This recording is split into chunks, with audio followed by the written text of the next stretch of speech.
Last की video में हमने देखा था कि किस तरीके से जो आपका कांग्रेस है वो स्प्लिट हो जाती है टू पार्ट्स में। फर्स्ट वन इंदिरा और दूसरा होता है जो वो सीडी कैंट के नाम से जाना जाता है। आगे चल के यही जो इंदिरा है वो बेसिकली इंदिरा गांधी की जो पार्टी है उसको कांग्रेस आर के नाम से जानेंगे, और जो सीडी कैंट वाले लोग हैं इनको हम कांग्रेस ओ के नाम से जानेंगे। तो हमने देखा यहाँ पर कि दो पार्ट्स में डिवाइड हो गया।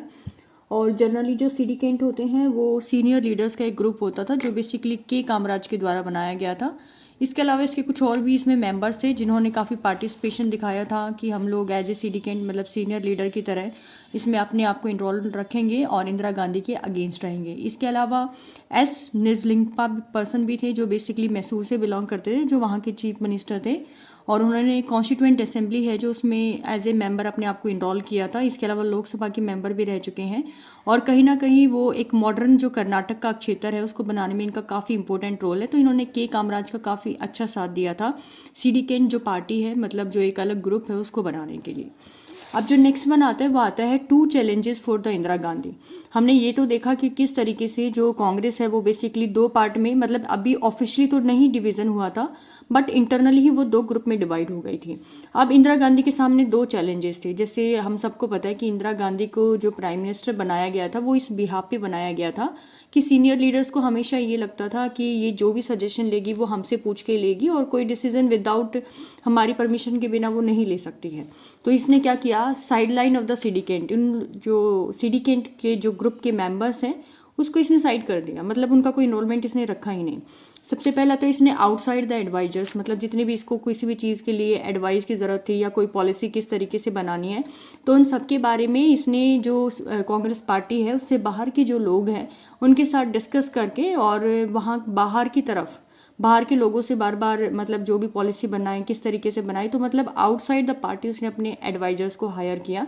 Second one left wing programme, मतलब अपने खुद के लिए, जो हम सबको पता है कि लेफ्ट वो है जो सोशलिस्ट होते हैं और राइट वो होते हैं जो बेसिकली कैपिटलिस्ट में फॉलो करते हैं। तो यहाँ पर इसने अपने आप को लेफ्ट विंग में रखा, मतलब सोशलिस्ट मॉडल की तरफ इसने अपना इनरोलमेंट ज़्यादा रखा, क्योंकि इसे पता था कि समाज का ज़्यादातर 70 to 80% वो लोग हैं जो पुअर हैं, और अगर मैं उन लोगों को सपोर्ट करूंगी तो 70 से 80% वोट सिर्फ मुझे वहीं से मिल जाएंगी। बाकी के जो 20% लोग हैं, रिच कैटेगरी के लोग हैं, उनसे मेरा कोई इतना ज़्यादा इन्वॉल्वमेंट ही नहीं रहेगा। तो इसने लेफ्ट विंग प्रोग्राम, मतलब जो सोशलिस्ट है, सोशलिज्म मॉडल को इसने सबसे ज़्यादा सपोर्ट किया। इसके अलावा जो इलेक्शन हुए थे 1967 में, जिसमें ये भले ही एक गवर्नमेंट इसने फॉर्म की लेकिन वो मेजोरिटी से नहीं ले पाई थी। तो इसका जो मेन वो था कि भाई किस तरीके से मैं अपने आप को इन इलेक्शंस में लेके आऊँ, दोबारा से अपनी पावर को, अपनी डोमिनेशन को किस तरीके से लाऊं। तो ये दो चैलेंजेस इंदिरा गांधी के लिए सबसे ज़्यादा इंपॉर्टेंट थे। पहला तो हमने देखा है कि 1966 से 1967 तक एक साल के लिए ये प्राइम मिनिस्टर बनी, और इस टाइम पे प्राइम मिनिस्टर कम बल्कि एक चैलेंजर की तरह इसने अपना रोल काफ़ी प्ले किया है, जिसके सामने बहुत सारे चैलेंज थे।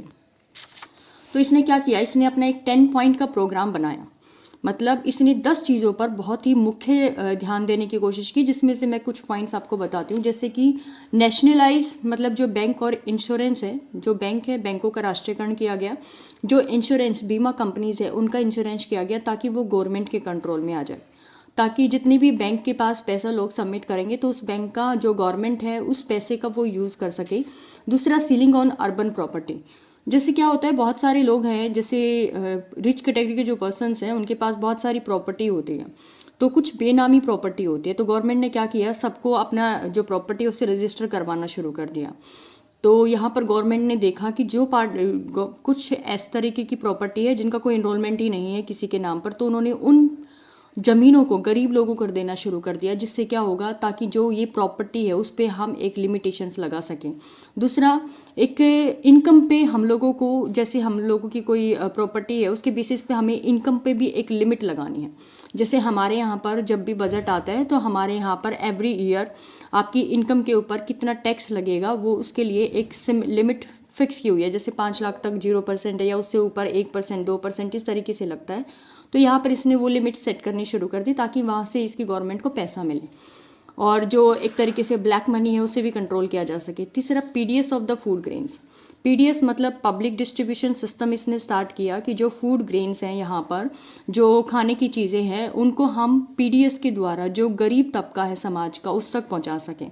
तो यहाँ पर इससे होगा क्या, जैसे कि गांव में जो इतने भी बीपीएल के लोग होते हैं, बिलो पॉवर्टी लाइन, हम लोगों ने उनके राशन कार्ड्स बनाने शुरू किए, तो जिसके बेसिस पे उनको एवरी मंथ गांव में ही या जहाँ पर भी वो रहते हैं तो गवर्नमेंट की तरफ से एक कोटा जाता है फूड ग्रेन्स का, जिसमें उनको दालें या चावल या फिर गेहूँ ये सब चीज़ें मिलती है। तो वो लोग वहाँ जाते हैं, अपना कार्ड दिखाते हैं, और गवर्नमेंट ने जो लिमिट फिक्स कर रखी है पर पर्सन 7 kg या इससे ज़्यादा, तो वो उन्हें मिलती है। तो उसको हम बोलते हैं पब्लिक डिस्ट्रीब्यूशन सिस्टम।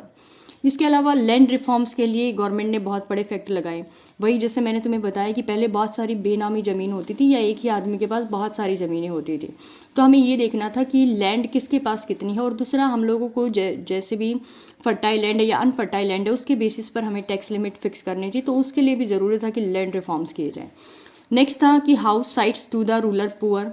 जितने भी रूरल एरिया में, गांव में जो पुअर पर्सनस हैं, जैसे जो बच्चे अगर गांव से बिलोंग करते हैं तो उनको बहुत अच्छे से पता होगा, एक पंचायती ज़मीन होती है। इसके अलावा मतलब मोस्ट ऑफ द पंचायती ज़मीन की बात होती है। पंचायती ज़मीन में क्या होता है, जानबूझकर जैसे पंचायत का इलेक्शन होने वाला हो या जो गवर्नमेंट है वो भी टाइम टू टाइम जितनी भी SC ST के पर्सन्स होते हैं ना, जो आदिवासी टाइप के या फिर शेड्यूल ट्राइब या कास्ट से बिलोंग करते हैं, उनको वो गांव में प्लॉट काट के देती है। किसी को 50 गज, किसी को 100 गज मिलता है।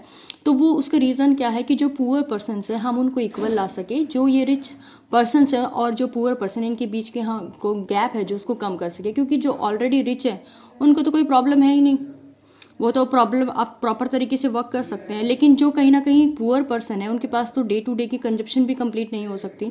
तो ज़रूरत है कि हम लोगों को जितने भी ये हाउस साइट है उसमें रूरल पुअर पर्सन्स का इनरोलमेंट दिखाया जाए। अब हमने ये तो देखा कि 1967 के इलेक्शन में क्या सीट का प्रोसीजर रहा और किस तरीके से मतलब उनका वर्क था। लेकिन इसके साथ साथ जब 1967 में इलेक्शन हो गए थे तो एक और प्रॉब्लम आई। प्रॉब्लम क्या थी कि प्रेसिडेंटल इलेक्शन हुए 1969 में।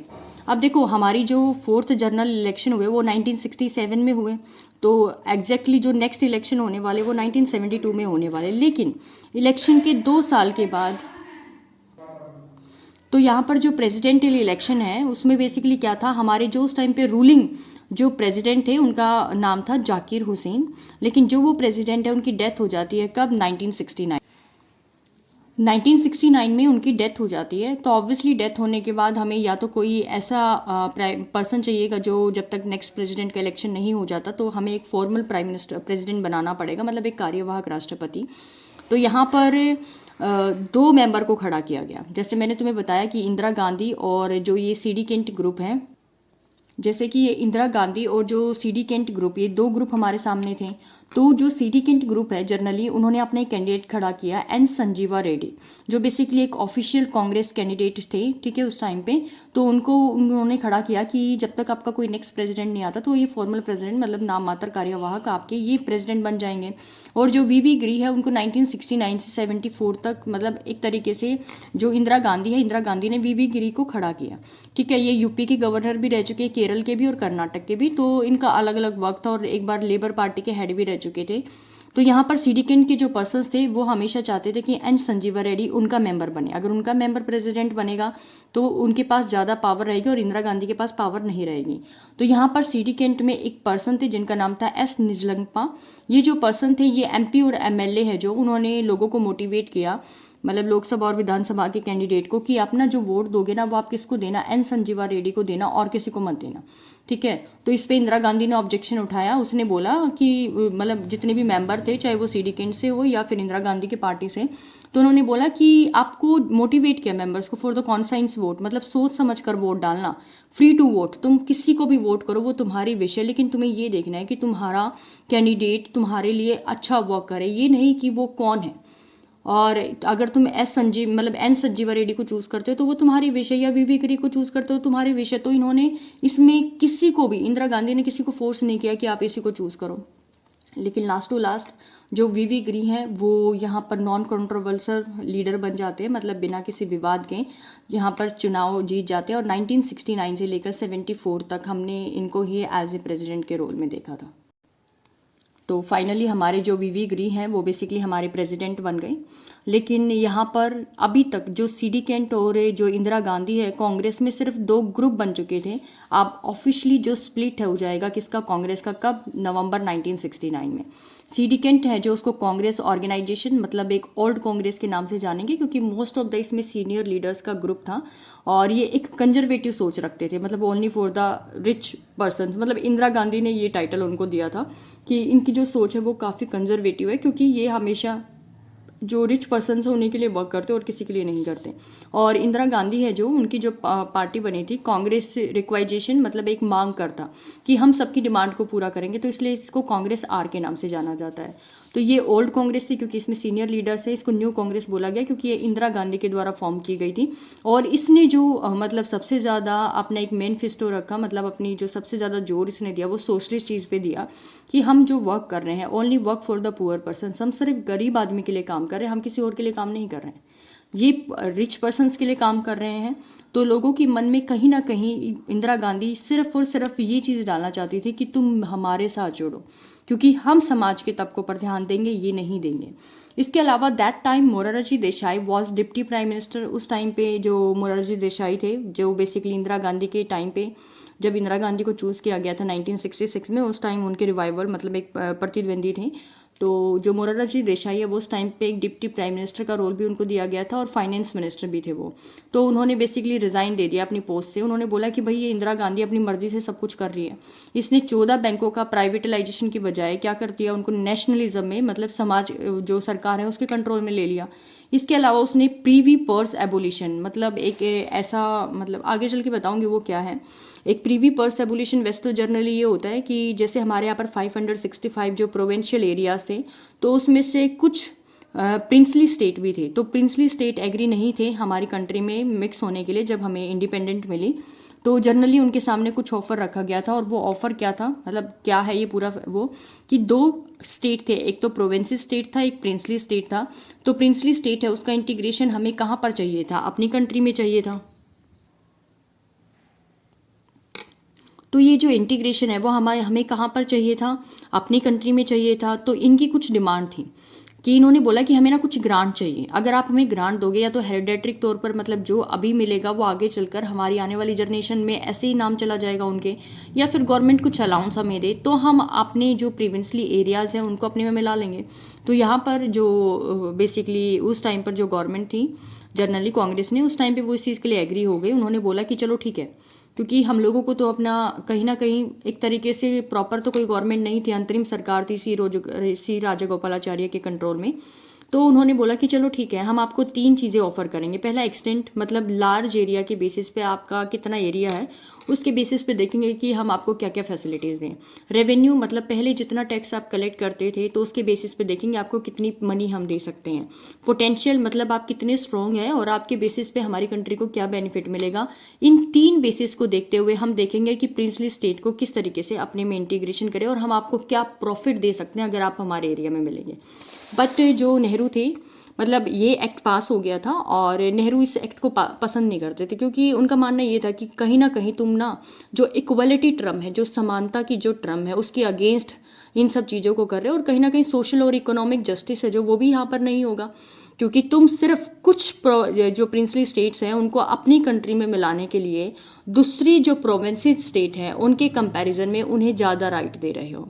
और ये राइट ऐसा नहीं है कि आज दिया तो उसके बाद फिर कभी वापस उनको नहीं मिलेगा या आने वाले टाइम में आप उसको रिमूव कर दोगे, नहीं, क्योंकि वो पहले से ही डिसाइडेड था कि ये एक हेरिडेटरी है, मतलब आनुवांशिक है। जो अभी उन्हें मिला है वो आने वाले टाइम में उनकी जनरेशन्स को मिलेगा। बट बाद में जब इंदिरा गांधी यहाँ पर प्राइम मिनिस्टर बनते तो उनको भी ये बिल अच्छा नहीं लगता और 1967 में वो इसे थोड़ा इसके लिए एबोलिशन के लिए आवाज़ उठाते थे, इसे बंद करना चाहिए, लेकिन जब कुछ नहीं हुआ। लेकिन 1970 में जब उसकी दोबारा से सरकार आ जाती है तो वो इसके अगेंस्ट बिल रखती है। तो बिल लोकसभा में पास हो जाता है बट राज्यसभा इसे रिफ्यूज़ कर देती है कि हम इसका एबोलिशन नहीं करेंगे, हम इस बिल को ख़त्म नहीं करेंगे।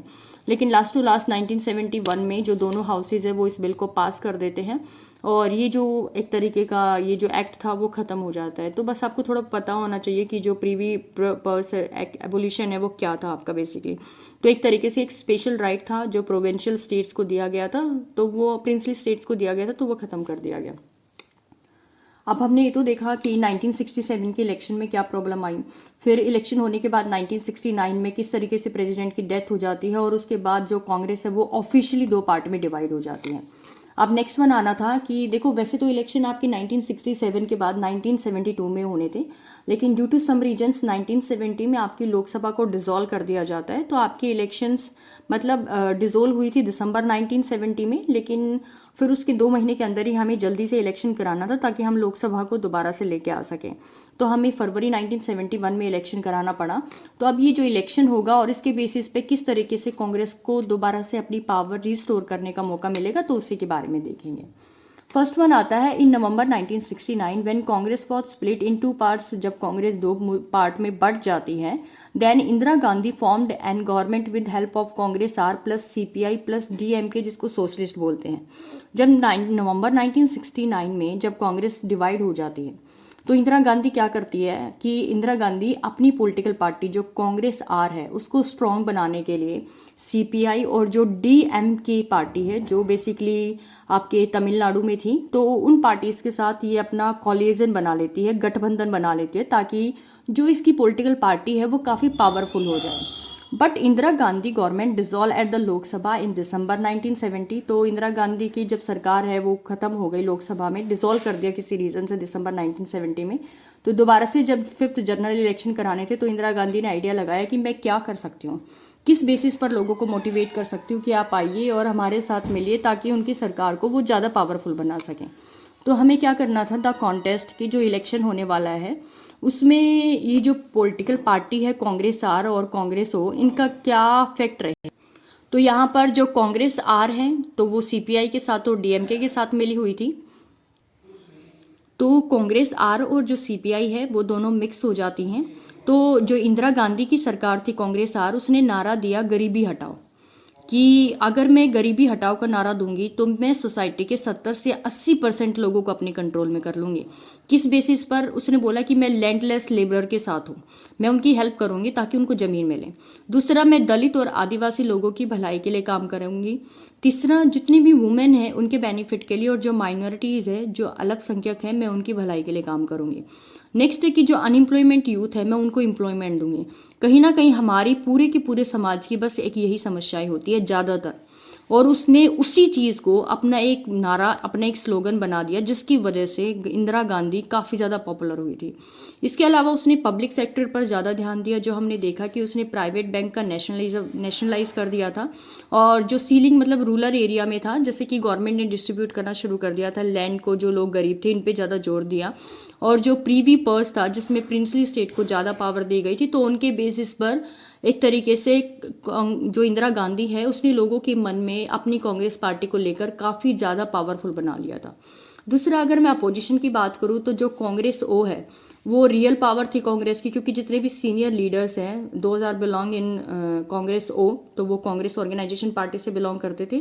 लेकिन अपोजिशन में जो इंदिरा गांधी के अपोजिशन में सिर्फ कांग्रेस ओ एक पार्टी नहीं थी, बल्कि ग्रांड एलियंस नामक भी एक पार्टी थी, जिसमें बेसिकली 5 पॉलिटिकल पार्टी ने अपना इनरोलमेंट दिखाया, जिन्होंने नारा दिया कि इंदिरा हटाओ। जहाँ पर इंदिरा गांधी ने नारा दिया कि गरीबी हटाओ, तो वहाँ पर कांग्रेस ओ ने, जो इसके अपोजिट थी इंदिरा गांधी के, उन्होंने बोला इंदिरा गांधी को ही हटा दो, ये हट जाएगी तो समझो कि सारी की सारी प्रॉब्लम ही खत्म। क्योंकि इंदिरा गांधी उनके लिए कहीं ना कहीं एक बहुत बड़ी प्रॉब्लम थी। कहने के लिए तो उन्होंने उसको एक प्राइम मिनिस्टर बनाया ताकि आने वाले टाइम में वो उनकी हेल्प करें और उनसे सजेशन ले, क्योंकि वो एक लेडी थी और एक अनएक्सपीरियंस थी। लेकिन वही चीज़ मतलब वही पर्सन जिन लोगों ने उनको अपॉइंट किया, वो आने वाले टाइम में उनके लिए एक प्रॉब्लम बन गई। तो यहाँ पर 5 पॉलिटिकल पार्टी ने मिलकर अपना एक ग्रांड एलियंस बनाया, जिसमें फर्स्ट वन थी भारतीय जनसंघ, जिसको BJS के नाम से जानते हैं। नेक्स्ट वन है भारतीय क्रांति दल, जिसको BKD के नाम से जानते हैं। और नेक्स्ट वन है P4, जिसको प्रजा सोशलिस्ट पार्टी PSP के नाम से जानते हैं। और S होती है संयुक्त सोशलिस्ट पार्टी SSP के नाम से जानते हैं।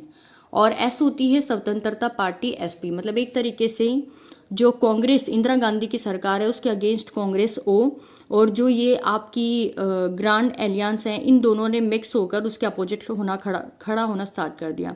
लेकिन लास्ट टू लास्ट फिर भी जो रिजल्ट आया वो देखने लायक था, क्योंकि इंदिरा गांधी के अगेंस्ट चाहे कितने भी लोग हो, लेकिन उसका जो स्लोगन था गरीबी हटाओ वो इतना ज़्यादा पावरफुल था कि इंदिरा हटाओ से ज़्यादा जो रिजल्ट आया वो गरीबी हटाओ की पार्टी का आया। और वो आउटकम क्या था कि जो रूलिंग गवर्नमेंट बनी कांग्रेस आर और सीपीआई की, उसमें उन दोनों को टोटल 375 सीट मिली लोकसभा में और टोटल वोट का 48.4% मिला।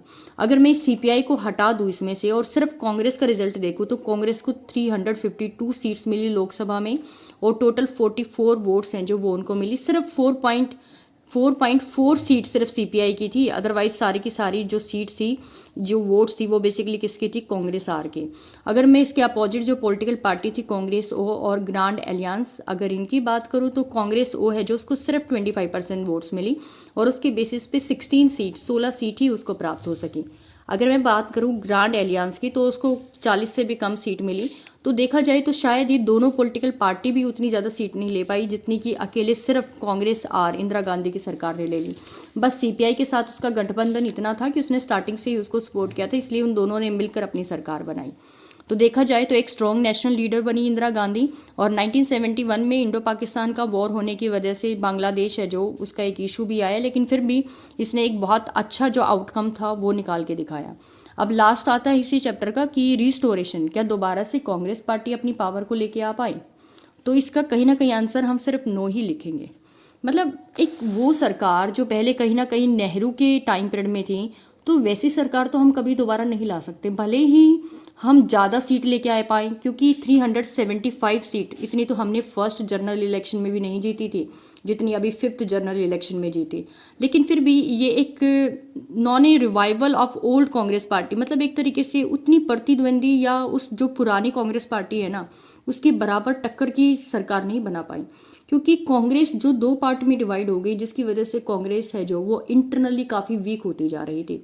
अगर ये एक ही पॉलिटिकल पार्टी रहती, इसका स्प्लिट नहीं होता, तो हम ये कह सकते थे कि इसने अपने आप को रिस्टोर कर लिया है। तो यहाँ पर री इन्वेंशन हुआ है क्योंकि उसने अपने आप को कांग्रेस आर के नाम से जाना। इसके अलावा जो सुप्रीम लीडर पॉपुलरिटी थी वो इंदिरा गांधी को मिली, ठीक है, क्योंकि भाई उसने गरीबी हटाओ का नारा दिया तो उसने समाज के हर तबके को अपनी तरफ अट्रैक्ट किया। लेकिन इसके साथ साथ उसने जो ये फैक्शन था, मतलब जो गुटबाजी थी एक तरीके से, कांग्रेस जहाँ पर पहले लोगों को मोटिवेट करती थी आइए हमारी सरकार में मिलिए, अब वो काफ़ी कम हो गया। Less space of the democratic expansion, कि जो डेमोक्रेटिक एक्सपेंशन है वो भी काफ़ी कम हो गया था लोगों के लिए। एक्सप्रेशन की भाई वो लोग बोल नहीं सकते, उनके कोई विचार नहीं है, क्योंकि आपस में इंटरनली इतने कॉन्फ्लिक्ट इंक्रीज हो गए जिसकी वजह से लोगों ने अपनी पॉलिटिकल पार्टीज़ को, मतलब कांग्रेस से अपने आप को अलग करके नई पार्टीज बनानी शुरू कर दी थी।